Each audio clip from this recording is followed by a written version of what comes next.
حضور علیہ الصلوۃ والسلام کا فرمان ہے انا خاتم النبیین لا نبی بعدی، کہ میں آخری نبی ہوں، میرے بعد کوئی نبی نہیں ہے۔ یعنی اللہ رب العزت نے میرے سر پہ ختم نبوت کا تاج سجایا ہے کہ جتنے بھی انبیاء اور رسول تشریف لائے ہیں، ہر ایک نبی کے بعد اور نبی تشریف لاتا، اور ایک رسول کے بعد دوسرا رسول تشریف لاتا، لیکن میں آخری نبی ہوں، میرے بعد کوئی بھی نبی نہیں آئے گا۔ اللہ رب العزت نے میرے سر انور پہ ختم نبوت کا تاج سجایا ہے، اور حضور علیہ السلام کا فرمان ہے کہ ایک کسی نے عمارت بنائی ہو اور اس کے اندر ایک اینٹ کی کمی ہو، محبوب علیہ السلام نے فرمایا اسی طرح انبیاء کی عمارت کے اندر ایک اینٹ کی کمی تھی، وہ اینٹ مجھ محمد کی ذات ہے۔ یعنی میرے آنے سے وہ عمارت مکمل ہو گئی ہے، میرے آنے سے یہ ہوا ہے کہ اللہ رب العزت نے مجھے ختم نبوت کا تاج پہنا کے بھیجا ہے۔ اور حضور علیہ السلام کا فرمان ہے کہ ریت کے جتنے بھی ذرات ہیں، ان ذرات کی قسم اللہ رب العزت نے مجھے ختم نبوت کا تاج پہنا کے بھیجا ہے۔ اور حضور علیہ السلام کی جہاں پہ بے شمار شانیں ہیں، بے شمار عظمتیں، رفعتیں، مقام و بلندیاں ہیں، وہاں پہ حضور علیہ السلام کی یہ شان بھی ہے کہ اللہ رب العزت نے آپ کو خاتم النبیین بنا کے بھیجا ہے۔ اور حضور علیہ السلام کا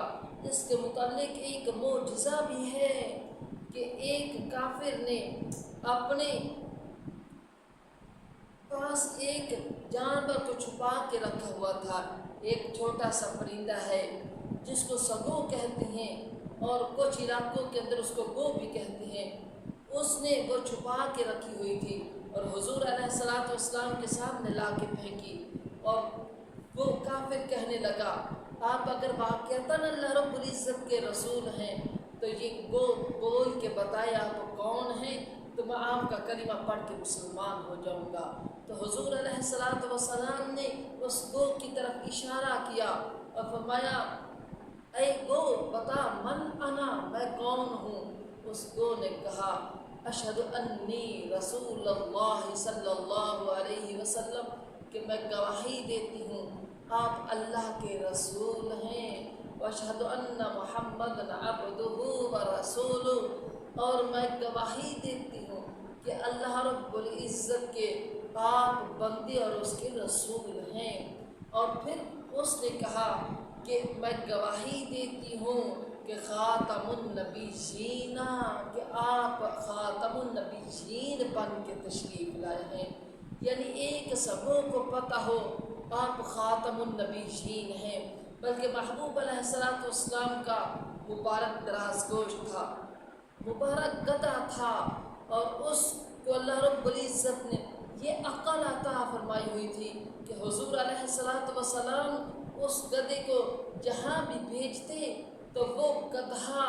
اسی شخص کو، اسی صحابی رسول کو بلا کے لے آتا تھا، اور اس گدھے نے، اس دراز گوش نے محبوب علیہ السلام کی بارگاہ میں عرض کی یا رسول اللہ صلی اللہ علیہ وسلم، میرا مالک مجھ پہ ظلم و ستم کرتا تھا، مجھے چارہ تک نہیں دیتا تھا، اور جب بھی وہ میری پشت پہ سوار ہونے کی کوشش کرتا میں اس کو گرا دیتا ہوں۔ یا رسول اللہ صلی اللہ علیہ وسلم، میں اپنی نسل کے گدھوں میں سے آخری دراز گوش ہوں، آخری گدھا ہوں، اور آپ نبوت کی صف میں سے آخری نبی ہیں۔ یعنی ایک گدھی کو بھی پتہ ہے کہ محبوب علیہ السلام آخری نبی ہیں، اور ایک شخص یہ اٹھ کے کہے کہ معاذ اللہ میں نبی ہوں یا پھر مرزائی ہے، اس طرح کے اور جتنے بھی نے وہ ایک گدھے جتنی عقل بھی نہیں رکھ دے، اگر وہ ایک گدھے جتنی عقل رکھ دے ہوں کدے بھی یہ نہ کہہ دے کہ اسی نبی بن کے تشریف لائے، بلکہ محبوب علیہ السلام کے بعد بڑے بڑے لوگ آئے ہیں، ہاں تاجدار صداقت حضور سیدنا صدیق اکبر رضی اللہ تعالی عنہ تشریف لے کے آئے، لیکن آپ نے اعلان نبوت نہیں فرمایا۔ تاجدار عدالت حضور سیدنا فاروق اعظم رضی اللہ تعالی عنہ آئے، لیکن آپ نے اعلان نبوت نہیں فرمایا۔ حالانکہ آپ کے بارے میں محبوب علیہ السلام کا فرمان بھی تھا، لو کان بعدی نبی لکان عمر بن الخطاب، اگر میرے بعد کوئی نبی ہوتا تو عمر بن خطاب نبی ہوتے۔ پھر ان کے بعد تاجدار صحابت حضور سیدنا عثمان غنی رضی اللہ تعالی عنہ مسلمانوں کے حاکم بنے، لیکن آپ نے بھی اعلان نبوت نہیں فرمایا۔ وہ تاجدار شجاعت حضور سیدنا علی المرتضیٰ رضی اللہ تعالی عنہ تشریف لائے، لیکن آپ نے بھی اعلان نبوت نہیں فرمایا۔ پھر تاجدار سخاوت اور تاجدار حلہ اور تاجدار شجاعت حضور سیدنا امام حسن رضی اللہ تعالی عنہ تشریف لے کے آئے، لیکن آپ نے بھی اعلان نبوت نہیں فرمایا۔ پھر کربلا میں حضور علیہ السلام کے دین کو بچانے کے لیے اپنے قبیلے والوں کو شہید کرانے والے اور خود جامع شہادت نوش کرنے والے حضور سیدنا امام حسین رضی اللہ تعالی عنہ تشریف لائے، لیکن آپ نے بھی اعلان نبوت نہیں فرمایا۔ پھر جن کا جیل کے اندر سے جنازہ اٹھا امام احمد بن حنبل تشریف لے کے آئے، لیکن آپ نے اعلان نبوت نہیں فرمایا۔ سراج الامہ امام اعظم ابو حنیفہ رحمۃ اللہ تعالی علیہ تشریف لے کے آئے، آپ نے بھی اعلان نبوت نہیں فرمایا۔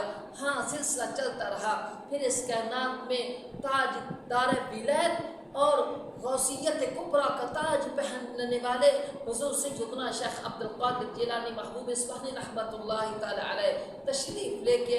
آپ نے بھی اعلان نبوت نہیں فرمایا۔ یہ سلسلہ چلتا رہا۔ اس امت کے بزرگان دین آئے، امام احمد بن حنبل آئے، امام ابراہیم بن ادہم تشریف لے کے آئے، لیکن آپ نے بھی اعلان نبوت نہیں فرمایا۔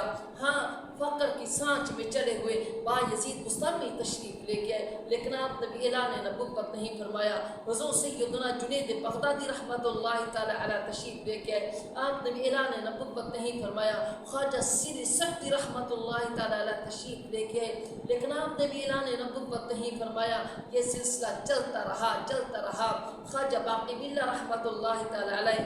اس سرزمین پہ تشریف لے کے آئے، آپ نے بہت بڑا کام کیا کہ مجدد الفسانی رحمۃ اللہ تعالی علیہ جیسا مرد قلندر تیار کیا، لیکن آپ نے بھی اعلان نبوت نہیں فرمایا۔ پھر حضور شیخ احمد سرہندی فاروق حضور مجدد الفسانی رحمۃ اللہ تعالی علیہ تشریف لے کے آئے، آپ نے بھی اعلان نبوت نہیں فرمایا۔ یہاں تک کہ تاجدار بریلی حضور امام احمد رضا خفاج بریلی رحمۃ اللہ تعالی علیہ بہت بڑے عالم، بہت بڑے فقیہ، بہت بڑے محدث، بہت بڑے مفسر تشریف لے کے آئے، لیکن آپ نے بھی اعلان نبوت نہیں فرمایا۔ یعنی تاجدار صداقت سے لے کے تاجدار ولایت حضور امام احمد رضا خفاج بریلی رحمۃ اللہ تعالی علیہ تک بڑی بڑی ہستیاں تشریف لے کے آئیں، کسی نے بھی اعلان نبوت نہیں فرمایا۔ اگر مرزا نے اعلان نبوت کیا تو سراسر جھوٹا ہے، اور یہ ان مقدس ہستیوں کے قدموں کی خاک کے برابر بھی نہیں ہے۔ اگر میں یہ کہوں تو پھر بھی بیجا نہیں ہے کہ پوری کائنات اس سرزمین پر قربان جس سرزمین پہ سیدنا صدیق اکبر رضی اللہ تعالی عنہ نے ایک مرتبہ قدم رکھا ہے۔ یعنی اگر آپ نے اعلان نبوت نہیں فرمایا تو کائنات میں کسی کو حق ہی نہیں کہ وہ اعلان نبوت کرے، اور جو بھی کرے گا جھوٹا ہوگا۔ محبوب علیہ السلام کا فرمان ہے کہ میری امت میں 30 دجال و کذاب پیدا ہوں گے، اور سب کے سب یہ کہیں گے ہم نبی ہیں، اور ان دجالوں میں سے ان کذابوں میں سے ایک کا نام مرزا غلام احمد قادیانی ہے۔ اللہ